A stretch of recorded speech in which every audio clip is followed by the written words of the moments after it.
नमस्कार मित्रों, मेरा नाम है अभय सिंह और आपका स्वागत है आपके अपने YouTube channel current affairs for exam में। चलिए आज दिनांक 14/11/2025 की प्रश्नावली शुरू करते हैं और कुछ नया सीखते हैं।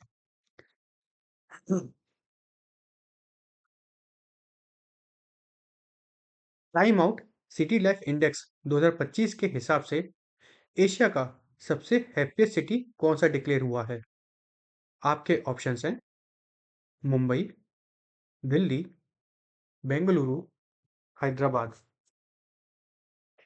इसका सही जवाब है मुंबई। अब दोस्तों, मुंबई को एशिया का सबसे हैप्पीएस्ट सिटी और वर्ल्ड का 5th हैप्पीएस्ट सिटी रैंक किया गया है।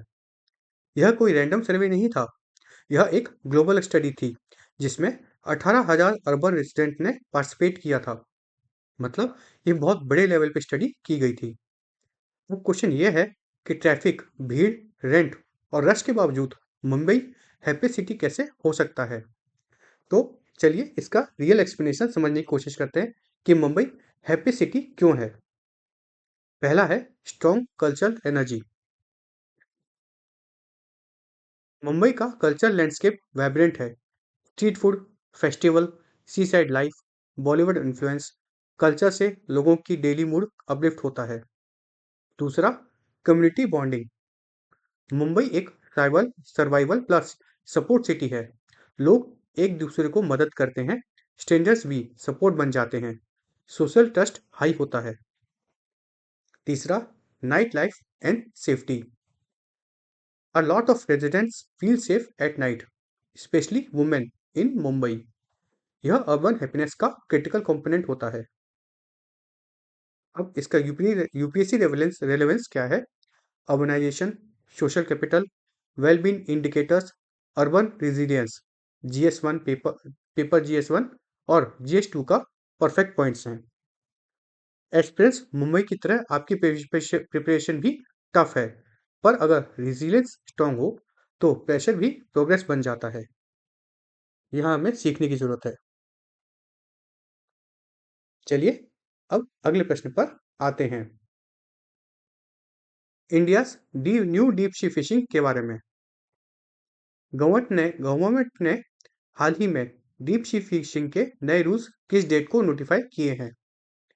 आपके ऑप्शंस हैं 15 अक्टूबर 2025, 4 नवंबर 2025, 1 दिसंबर 2025 या 30 सितंबर 2025।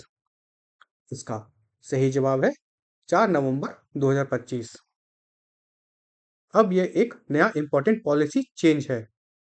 इंडिया का एक्सक्लूसिव इकोनॉमिक जोन जो है EEZ जिसे हम कहते हैं, वह 23 लाख स्क्वायर किलोमीटर के लगभग है।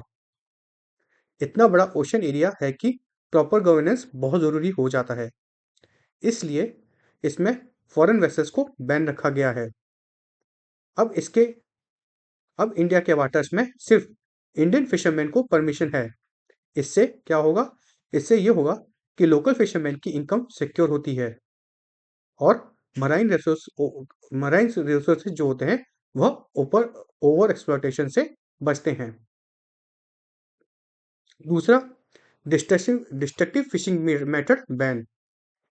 हाल ही में जो LED फिशिंग, बुल ट्रॉलिंग और पेयर ट्रॉलिंग जो कि मराइन इकोसिस्टम को सीवियरली डैमेज करते हैं, इन पर इसमें बैन लगाया गया है।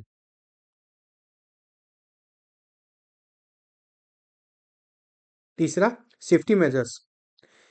इसमें QR code IDs, transponders, satellite link transponders, Navmitra app और रियल क्राफ्ट डिजिटल पास भी लागू किए गए हैं।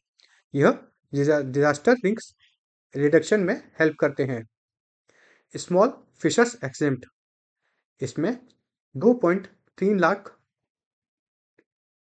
स्मॉल फिशरमैन रूल एग्जेशन के अंडर आते हैं, जिससे वेलफेयर प्लस सस्टेनेबिलिटी का बैलेंस मेंटेन करता है। पॉलिसीज को रटने की जरूरत नहीं होती है फ्रेंड्स। अगर आप इसका लॉजिक समझ लेना तो पॉलिसी अपने आप दिमाग में फिट हो जाती है। तो हमने यहाँ पे क्या सीखा कि जो अभी हाल ही में EEZ नए रूल्स लाए गए हैं न्यू डीप सी फिशिंग से भारत में, उसमें फॉरेन वेसल्स पे बैन लगाया गया है। डिस्ट्रक्टिव फिशिंग मेथड को बैन किया गया है।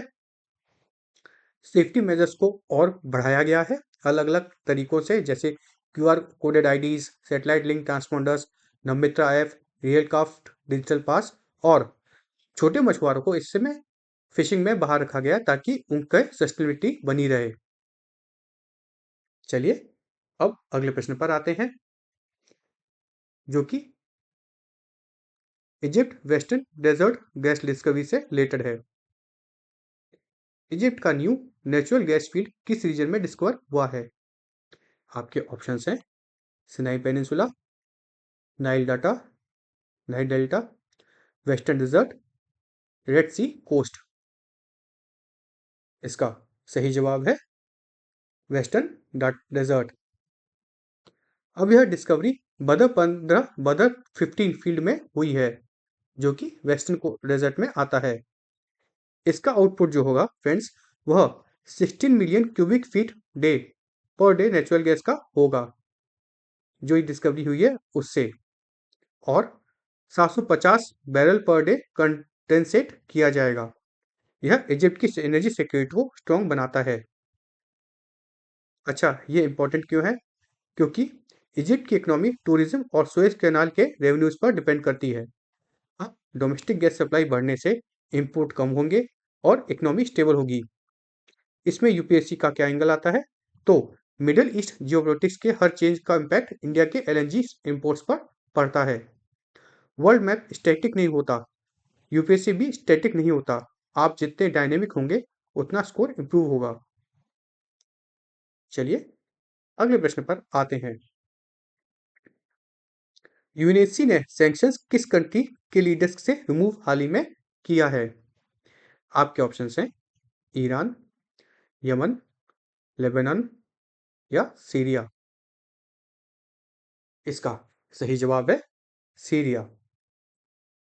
हाल ही में यूएनईसी ने प्रेसिडेंट अहमद अल शरा और इंटीरियर मिनिस्टर से सैंक्शन हटा दिए हैं। इससे क्या चेंज होगा? इससे सीरिया ने पॉलिटिकल रिफॉर्म्स दिखाए हैं और यूएन के हाथ कोऑर्डिनेटेड एक्शन प्रॉमिस किया है। इससे ये चेंज हुआ है कि इनके ऊपर जो सैंक्शंस थे वो हटाए गए हैं। अच्छा, ये मैटर क्यों करता है फ्रेंड्स? तो मिडिल ईस्ट में एक भी सैंक्शन चेंज पूरा रीजन को अफेक्ट करता है। ऑयल, रेफ्यूजीज, टेररिज्म, जियोपॉलिटिक्स सब आपस में इंटरकनेक्टेड हैं। अच्छा, इसमें चाइना ने वोट से एब्सटेन किया था। इनडायरेक्टली यूएस लेड मेजर को साइलेंट अप्रूवल जैसा सिग्नल था ये। इसमें क्या पर्सपेक्टिव आता है यूपीएससी का? तो UN reforms, geopolitics, sanction diplomacy और इंडिया वेस्ट एशिया पॉलिसी। अब इसमें क्या मोटिवेशन ढूंढ सकते हैं फ्रेंड्स? तो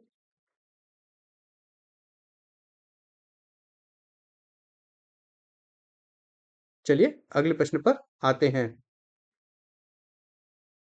अक्टूबर 2025 में इंडिया की टॉप सेलिंग ड्रग कौन सी बनी? आपके ऑप्शंस हैं वीगोवी, मोंजारो, ऑगमेंटीन, ओजेम्पिक। इसका सही जवाब है मोंजारो। और इंडिया में इसे सिप्ला के यूवर पीक के नाम से हाल ही में सेल किया जाता है। ये पॉपुलर क्यों है? क्योंकि यह डायबिटिक मैनेजमेंट करता है और वेट कंट्रोल करता है। इंडिया में लाइफस्टाइल डिजीज बहुत फास्ट तेजी से बढ़ रही हैं, इसलिए इसकी डिमांड ऊपर जा रही है। इसकी मंथली सेल 100 करोड़ है और उसकी टोटल वैल्यू 3,333 करोड़ है। अभी हाल ही में जीएसटी कट भी 18 से 5% हुआ था, जिसने इसकी अफोर्डेबिलिटी को और इम्प्रूव किया है। अच्छा, इसमें लाइफस्टाइल डिजीज, हेल्थ इकोनॉमी और एनसीडी बर्डन के एंगल से देखें तो यूपीएससी यहाँ पे आता है। चलिए अगले प्रश्न पर आते हैं। बुकर प्राइज 2025 हाल ही में किसने जीता है? आपके ऑप्शंस हैं David Szalay, Roddy Doyle, Andrew Miller, Kiran Desai. इसका सही जवाब है डेविड सैजले। हाल ही में 2025 बुकर प्राइज डेविड सजले को मिला है उनकी बुक फ्लैश के लिए। इसकी थीम है migrant struggle, emotional detachment, dignity of labour और लोनलीनेस इन मॉडर्न सिटीज। यह सोसाइटी का मिरर होता है। जीएस पेपर वन में ऐसे में डायरेक्ट यूज हो सकता है। चलिए अगले प्रश्न पर आते हैं। वर्ल्ड चैंपियनशिप में इंडिया का फर्स्ट एयर पिस्तौल टाइटल किसने जीता है? आपके ऑप्शंस हैं वरुण तोमर, अभिनव बिंद्रा, सम्राट राणा, रुद्रकांश पाटिल। इसका सही जवाब है सम्राट राणा। हाल ही में सम्राट राणा ने वर्ल्ड चैंपियनशिप में 243.7 अंक स्कोर किया और टीम इवेंट में इंडिया ने गोल्ड जीता है। इंडिया की शूटिंग डोमिनेंस वर्ल्ड स्टेज पर अब और स्ट्रॉन्ग हो रही है। चलिए अगले प्रश्न पर आते हैं।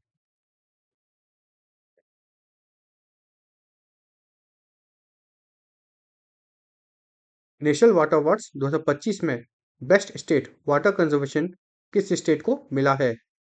आपके ऑप्शंस हैं गुजरात, हरियाणा, उड़ीसा, महाराष्ट्र। इसका सही जवाब है महाराष्ट्र। यह अवार्ड हाल ही में इतना इंपॉर्टेंट क्यों है? क्योंकि वाटर कंजर्वेशन आज के टाइम पर सिर्फ एनवायरनमेंट का इश्यू नहीं है, यह इकोनॉमिक, सोशल और एग्रीकल्चर स्टेबिलिटी का फाउंडेशन है। इसे जो ये छठवां नेशनल वाटर अवार्ड है, इसे हमारे देश की राष्ट्रपति श्रीमती द्रौपदी मुर्मू द्वारा नई दिल्ली में दिया गया है। यह जो अवार्ड थे इसे 2018 में इंट्रोड्यूस किया गया था। किसके द्वारा? डिपार्टमेंट ऑफ वाटर रिसोर्सेज और मिनिस्ट्री ऑफ जल शक्ति द्वारा। महाराष्ट्र जल शिविर प्रोग्राम जो है, इसमें एक फ्लैगशिप प्रोग्राम है जिस इनिशिएटिव से वाटर स्ट्रक्चर बनाए गए हैं, कंट्रोल ट्रेंचेस डेवलप किए गए हैं, लोकल पॉन्ड रेजुनेट किए गए हैं। इससे ग्राउंड वाटर रिचार्ज बहुत इंप्रूव हुआ है। साथ में कम्युनिटी पार्टिसिपेशन भी इसमें किया गया है। लोगों को डायरेक्टली इन्वॉल्व किया गया है। Volunteer, self help groups, farmer सब मिलकर काम करते हैं। यह लॉन्ग टर्म सस्टेनेबिलिटी के लिए बहुत एसेंशियल है। ड्रॉट प्रोन एरियाज में इंप्रूवमेंट किया गया है। विदर्भ और मराठवाड़ा जैसे प्लेसेस में वाटर अवेलेबिलिटी बढ़ाई गई है। यह एक सक्सेसफुल केस स्टडी हो सकता है यूपीएससी के एंगल से। चलिए अब अगले प्रश्न पे आते हैं। भारत की यूपीआई सिस्टम में बहरेन में किस फाइनटेक कंपनी के साथ पार्टनरशिप की है? आपके ऑप्शंस हैं पेटैप, इजीपे, बेनेफिट, फिनटेक बहरेन। इसका सही जवाब है बेनेफिट। हाल ही में एनपीसीआई ने बहरेन के बेनिफिट के साथ पार्टनरशिप की है। इस इनिशिएटिव के अंदर UPI system Bahrain electronic fund transfer system के साथ जुड़ गया है। इससे यूपीआई को बहरेन में फावरी प्लस इंस्टा पेमेंट सिस्टम से लिंक कर दिया गया है। इससे इंडियन डायस्पोरा को फास्ट, चीप, सिक्योर रेमिटेंस मिलेगा। इंडिया फिनटेक डिप्लोमेसी को भी इसमें कहते हैं एक बहुत बढ़ावा मिलेगा। यूपीआई एक इंडिया की सॉफ्ट पावर बन चुका है। जहां जहां यूपीआई जा रहा है, इंडिया वहां डिजिटल लीडरशिप एस्टैब्लिश कर रहा है। N NPCI international payment limited अर्थात एनआईपीएल एक्टिवली यूपीआई को ग्लोबल लेवल पर पुश कर रहा है। इंडिया और बहरीन का जो बायलेटरल ट्रेड है वो 1.64 बिलियन डॉलर है। चलिए अगले प्रश्न पर आते हैं। OICA अर्थात organisation international construction de automobiles का प्रेसिडेंट कौन बनाया गया है? आपके ऑप्शंस हैं शैलेश चंद्रा, हिल्डेगर्ड मुलर, कार्लोन घोष, आनंद महिंद्रा। इसका सही जवाब है शैलेश चंद्रा। और ये बहुत ही बड़ा अचीवमेंट है क्योंकि वह फर्स्ट इंडियन बने हैं जिन्होंने OICA को लीड किया है। मैं फिर से OICA का आपको स्पेल आउट कर देता हूँ फुल फॉर्म। इसका फुल फॉर्म है organisation international des constructeurs de automobiles. Automotive manufacturing standards EV policy पर अब ओआईसी का ग्लोबल इन्फ्लुएंस होता है। शैलेश चंद्रा जो है वह टाटा मोटर्स के एमडी हैं और वो इलेक्ट्रिक मोबिलिटी को इंडिया में एग्रेसिवली पुश कर रहे हैं। ओआईसीए में उनका एजेंडा होगा electric vehicle adoption, global safety norms, battery recycling और एमिशन रिडक्शन। चलिए अब अगले प्रश्न पर आते हैं। प्राइमरी एचपीवी वैक्सीनेशन किस एज ग्रुप के लिए रिकमेंड है? आपके ऑप्शंस हैं 5 से 8, 9 से 14, 15 से 20, 25 से 30। इसका सही जवाब है 9 से 14।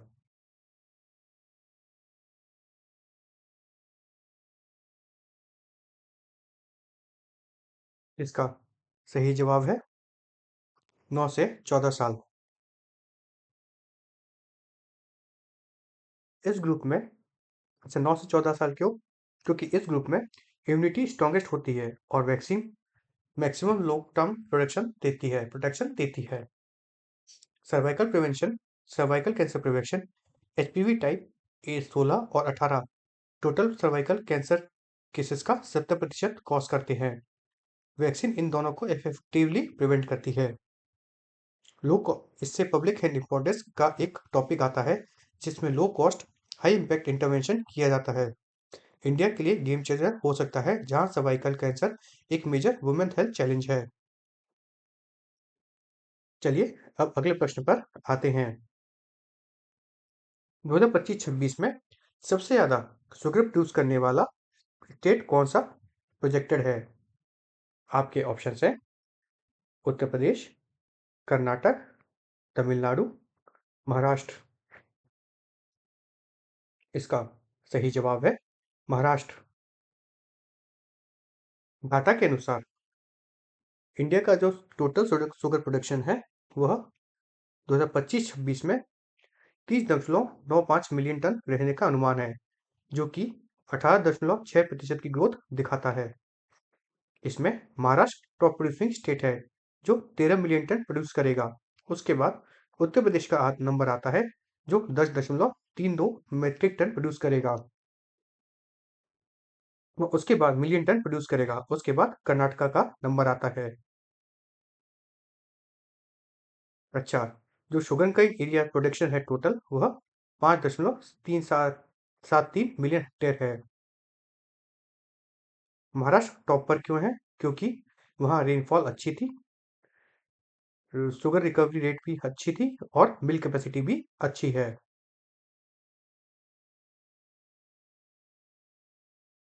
अच्छा, यूपीसी से इसका कनेक्शन क्या है?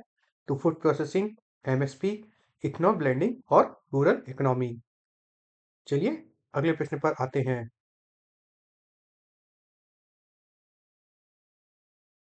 मेटा के लिए सुपर इंटेलिजेंस लैब को कौन लीड कर रहा है? आपके ऑप्शन हैं अलेक्जेंडर वैंग, मार्क जकरबर्ग, सैम अल्टमैन, सुंदर पिचाई। इसका सही जवाब है अलेक्जेंडर वैंग। अलेक्जेंडर वैंग स्केल एआई के फाउंडर हैं। उनकी उम्र 29 साल है और वर्ल्ड के वो top AI training data expert हैं। मेटा के एआई एक्सप्लोरेशन प्रोग्राम को वो डायरेक्ट करेंगे, जिससे मेटा एजीआई अर्थात आर्टिफिशियल जनरल इंटेलिजेंस रेस में लीड लेना चाहता है। यह जो यहाँ पे यूपीएससी का रेलेवेंस आता है वो आता है AI ethics, data privacy, algorithm bias और ग्लोबल एआई रेस।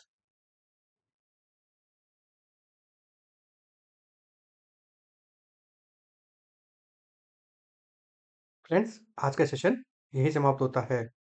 आज के सेशन में हमने economy, environment, IR, health, governance, sports सब कुछ कवर किया है।